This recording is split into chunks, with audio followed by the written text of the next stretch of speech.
Iran Israel के बीच तनाव से दुनिया भर में टेंशन है। इन दोनों देशों के बीच अमेरिका की एंट्री ने माहौल को और गर्म कर दिया है। तनाव का दायरा बढ़कर अब खाड़ी देश तक पहुंच गया है। पहले अमेरिका ने ईरान पर हमले किए तो इसका दायरा बढ़ाते हुए ईरान ने कतर में अमेरिकी बेस पर हमला कर दिया।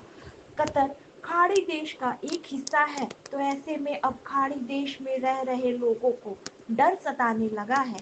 इस संघर्ष भरे माहौल से भारत की भी एक बड़ी आबादी प्रभावित हो सकती है। दरअसल खाड़ी देशों में करीब 1 करोड़ भारतीय या भारतीय मूल के लोग रहते हैं।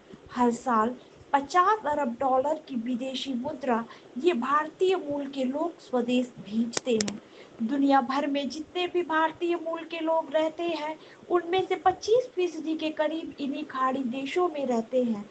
मध्य पूर्व में 6 अहम खाड़ी देश में आते हैं। इसमें यूएई, सऊदी अरब, ओमान, कुवैत, कतर और बहरीन शामिल है। संयुक्त अरब अमीरात की आबादी करीब 1 करोड़ है, लेकिन ताज्जुब वाली बात है कि इनमें से करीब 38 लाख तो भारतीय हैं।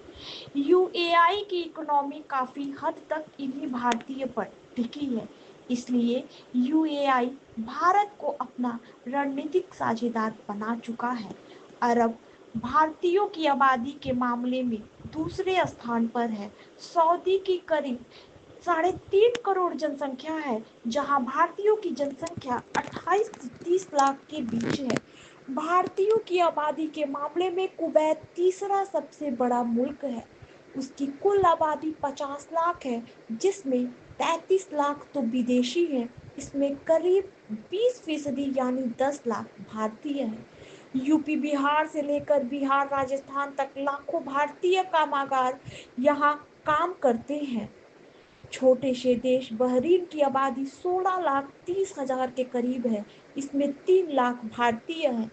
कतर के पास दुनिया में प्राकृतिक गैस का सबसे बड़ा भंडार है। उसकी आबादी चेन्नई, बेंगलुरु जैसे शहरों से कम महज 30 लाख है, जिसमें 7 लाख यानी 25% से ज्यादा तो भारतीय हैं।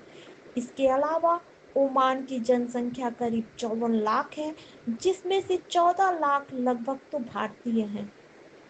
बहरीन में भी भारतीयों की बोलबाला है। बता दें कि खाड़ी देश जाने वालों में बिहार और यूपी के लोग सबसे ज्यादा हैं। बिहार में भी सिवान और गोपालगंज के लोगों की संख्या सबसे ज्यादा है। पासपोर्ट विभाग के आंकड़े बताते हैं कि विदेश जाने वाले लोगों में सिवान गोपालगंज के लोग सबसे आगे हैं। विदेश में भी खाड़ी देश सबसे पसंदीदा रहा है।